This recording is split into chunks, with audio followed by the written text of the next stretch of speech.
Welcome to basic science class. Very quickly, there's a question here. So why you vomit after eating some food? Why you vomit after eating some food? Is it actually a question? Should I say it's a question? No. But the reason you vomit, I don't know if you've observed this. Maybe you ate some meal and before you know it, you have a running stomach, you ran to the toilet, to the restroom, and while you're just coming out, you feel like vomiting and you're just wondering what happened. Your system just changed all of a sudden. So what causes you to vomit after eating some food? We're going to know in this class. And if you will send the previous one on food storage, you will know that this is a continuation of that topic in food storage. So that will lead us to our topic today, which is factors affecting food storage. What are the factors that affect food storage? And beyond that, we're going to look at the consequences of improper food storage, the consequences of improper food storage. So after looking at the factors, we're going to look at the consequences when you do not store your food properly. What does it lead to? And that is where you're going to know why you vomit after eating some food. So by the end of today's lesson, you should be able to state the factors that affect food storage.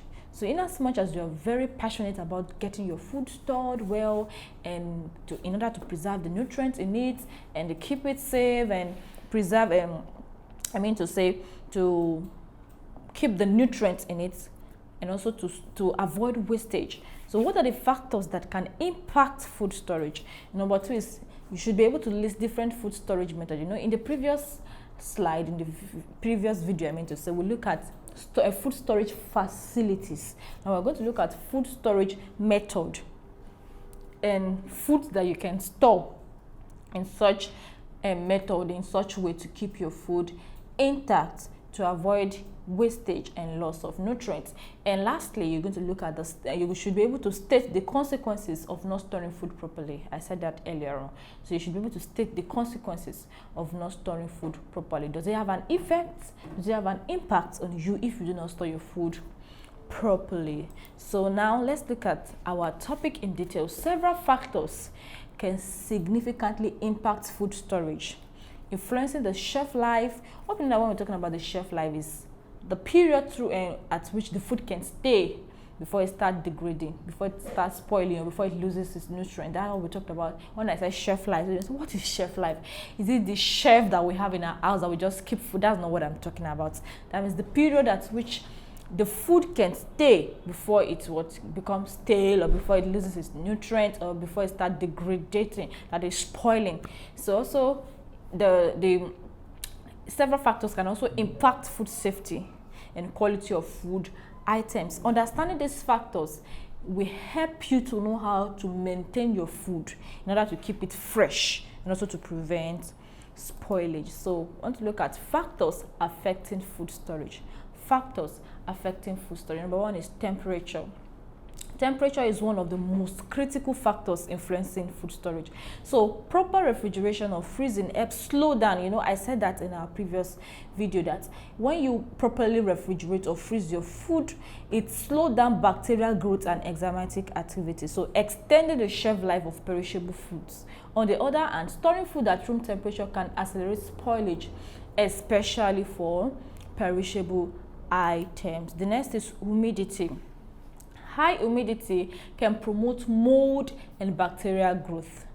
So when you have excess water coming into that food, it can promote mold and bacterial growth, leading to spoilage and degradation of food quality. Low humidity, on the other hand, can cause food items to dry out and become stale. So both ends are not too good for food. So you should know the food you can keep at ambient temperature, in which it's not exposed to high humidity and it's not exposed to low humidity. So to keep your food intact and safe.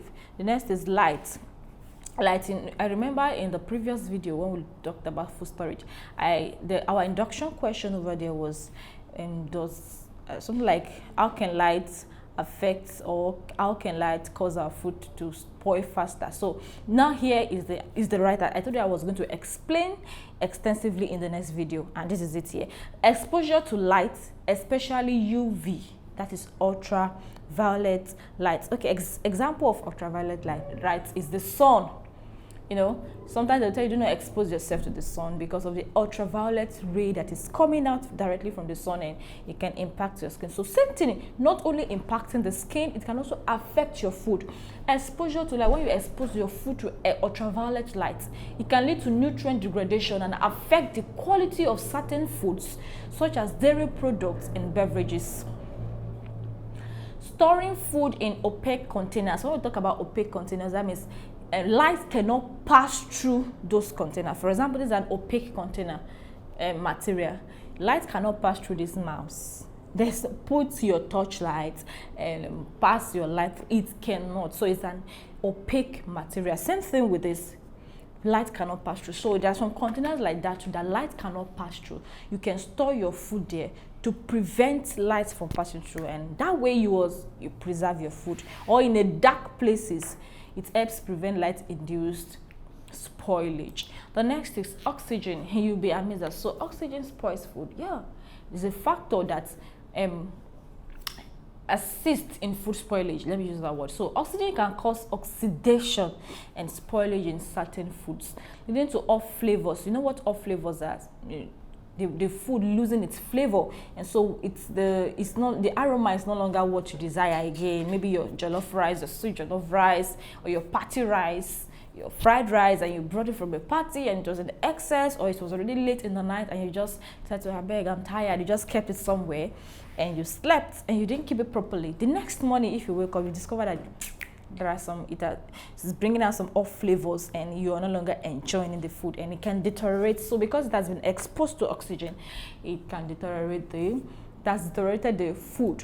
So vacuum sealing or using airtight containers helps reduce the presence of oxygen and extend the shelf life of various food items. So you should know the kind of food you're going to keep away from oxygen. So you keep such food in vacuum container, that's where air does not pass through, or airtight containers to help reduce the presence of oxygen. The next is packaging. The type of packaging used for food storage can impact its shelf life. So the kind of packaging you use for the particular food you want to store can determine how long it's going to stay. So properly sealed, airtight and moisture resistant packaging helps preserve the freshness and prevents contamination. The next is time. So another factor that affects food storage is time. So as time passes, even with optimal storage conditions, I mean the right storage condition, you are there strictly, the right temperature and the right container and the rest, some foods naturally will deteriorate and lose their quality. So it is essential that you adhere strictly to the recommended storage periods and consume food before it becomes unfit for consumption. Don't say, I can manage it, you know. If you're in Nigeria, you should know sausage, this sausage roll called gala, and the extended shelf life is 10 days. The shelf life is 10 days. So some persons, they'll be like, I cannot throw this away, I can't trash it, and they might give it to their children to eat. It's very wrong. You shouldn't do that, because they might have contained some toxins because they are deteriorating already, and if you eat it, it might be poisonous to your system.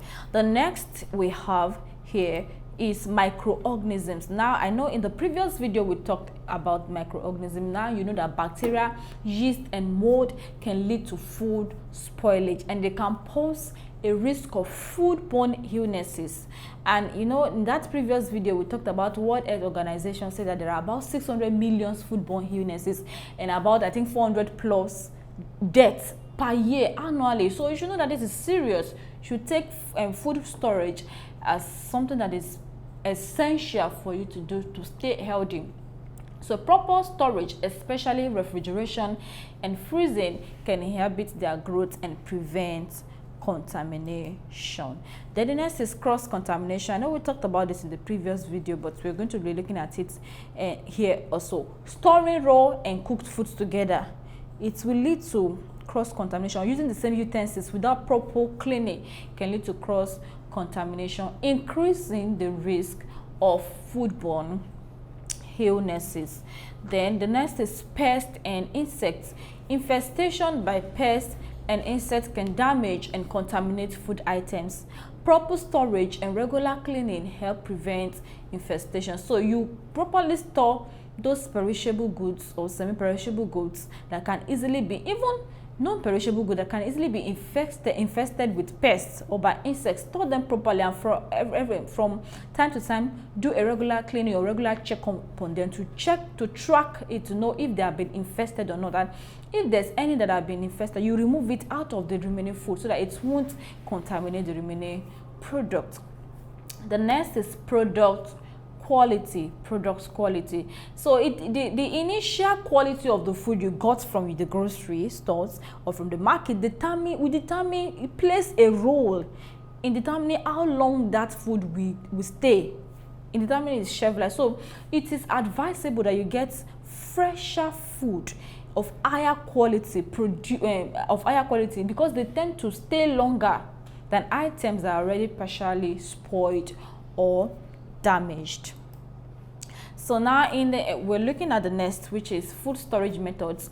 In our previous video we looked at food storage facility. Now I want to look at food storage method, different food that you can store and the different methods you can use to store them. So various food storage methods are employed to preserve the freshness, one, the quality, two, and safety of different food items. The choice of method depends on the types of food, its perishability, and also the desired shelf life, how long you want the food to stay. So all this will determine the type of method you are going to use. And number one we have here is refrigeration.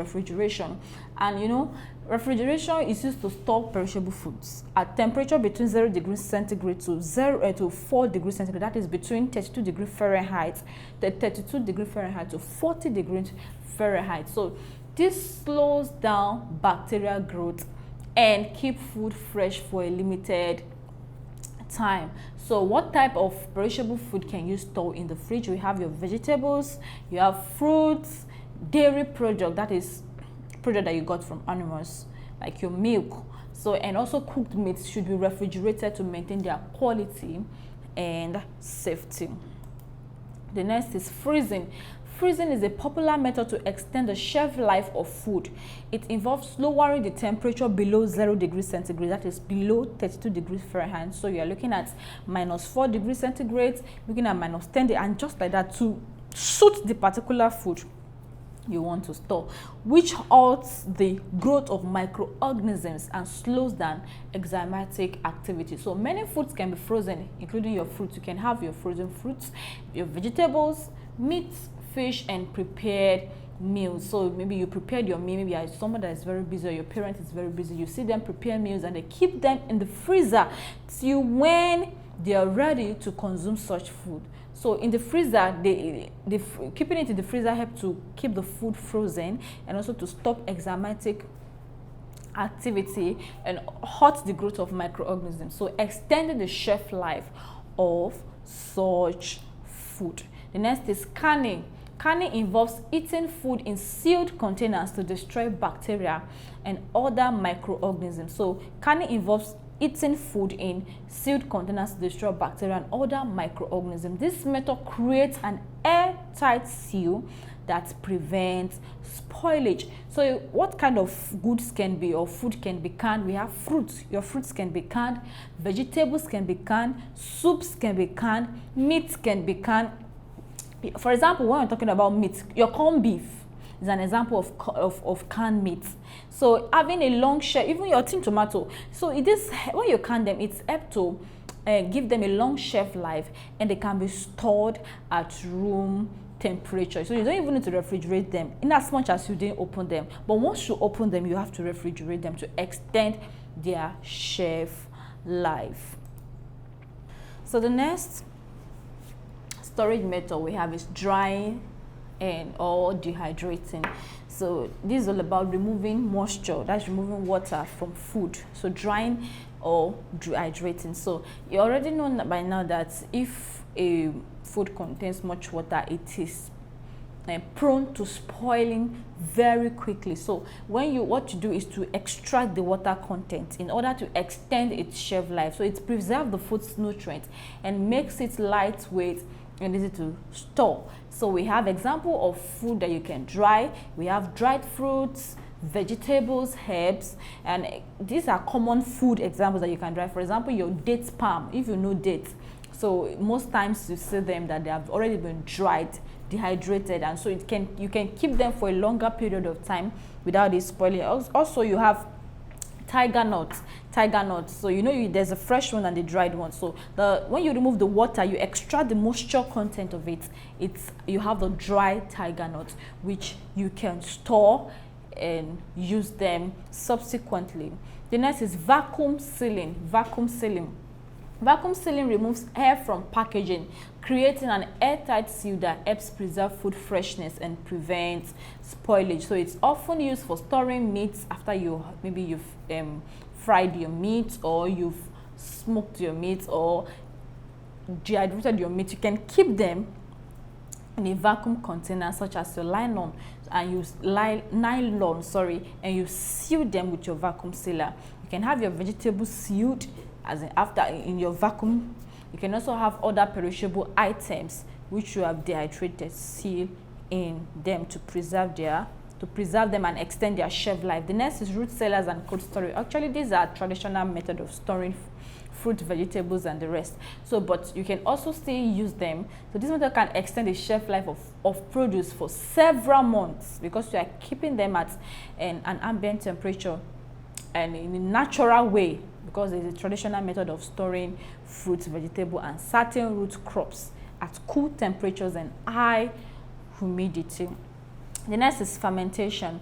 Fermentation is the preservation technique that involves using beneficial microorganisms to convert sugars in food into acid or alcohol. I mean to say, preserving the food and enhancing its flavor. So foods like your yogurts, fermenting it helps to preserve it, help it to stay longer.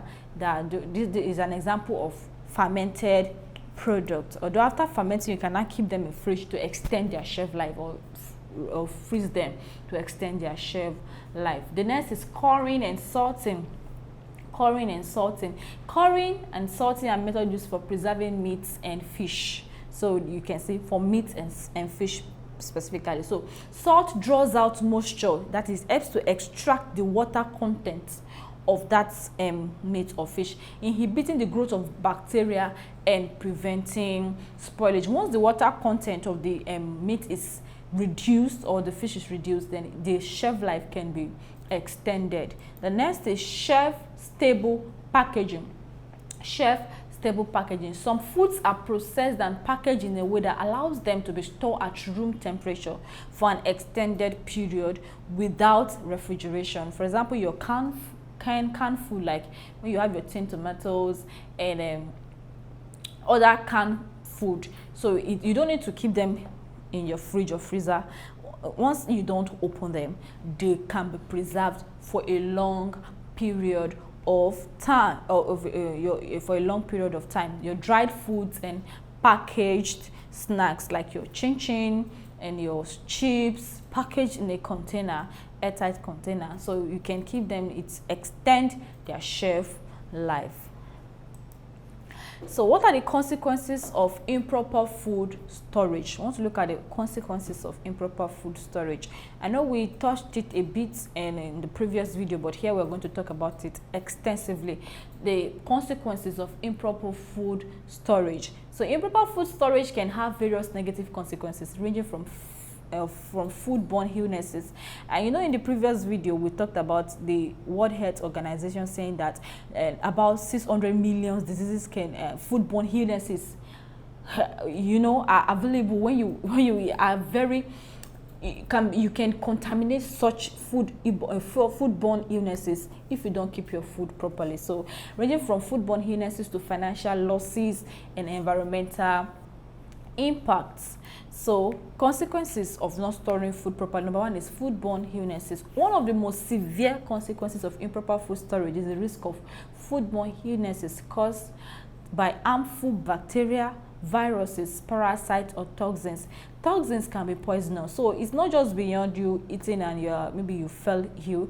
If you have such toxins in your body, it can poison your system, and from that the person can lose his or her life. So contaminated food can lead to gastrointestinal issues, fever, vomiting, diarrhea, and in severe cases, I mean to say, hospitalization or even death. So it is our responsibility, every one of us, to store our food properly if we don't want to go through such experience. The next is food spoilage and wastage. If you don't store your food very well, the consequences is that your food will spoil and you will waste, and so you're going to lose finance in the process, because you have to restock your house again with such food that you had already before, but because you didn't store them properly, they were wasted. The next is nutrient loss. So if you don't store your food properly, you're going to, I said it in the previous video that you're not just eating just for satisfaction alone. It is to get the nutrients in each of those food. So if you don't store those food properly, you're going to lose a lot of nutrient. Inadequate storage conditions can lead to nutrient degradation, reducing the nutritional value of food items and depriving consumers of essential vitamins and minerals. The next is economic impact. Improper food storage practices can lead to financial losses. I've said that before, for both consumers, because as a consumer, if the food is not palatable again, you have to trash it and get a new one. So you have lost that money and you have to use a new. And also businesses lost huge amount of money sometimes when their food just suddenly, maybe they didn't store it properly, maybe it's fruits, they didn't store it properly, or some perishable good, they didn't store it properly.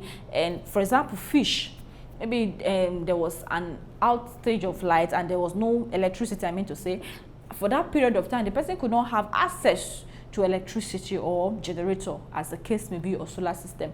Those fishes will spoil if the person does not. Sometimes they maneuver and they smoke the fish, but even at that, it doesn't preserve the fishes as such. So it can lead to losses for both consumers and business in the food industry due to increased food wastage and reduced product shelf life. Then the next is environmental impact. Food wastage resulting from improper storage contributes to environmental problems like increased greenhouse gas emissions, because when you dispose those food, gases are emitted and they escape into the sky and they affect the environment, leading to increased greenhouse gas emissions, water wastage, and deforestation due to the production and disposal of uneaten food. The next is loss of consumer trust. I trust you that if you actually got something that was bad from a particular store, you wouldn't want to go there again. Even if you're going there, is to lay your complaints and to tell them that what I got the other time wasn't good and I'm not coming here again to get stuffs from you. So it will lead to loss of consumer trust. Businesses that fail to store food properly risk damaging their reputation and losing consumer trust, which can have long-term negative impact on their operations and profitability. The next is legal and regulatory issues. If you don't store your food properly, or the environment you're producing your food is not hygienic enough, you're going to attract the government to yourself. People that work with the government based on that, like the NAFDAC and the rest people. And once you do not store your food properly, they might file legal cases against you. So you have to face the legal consequences, such as fines or even closure of your company for violating food safety regulations. The next is reduced food security. Food wastage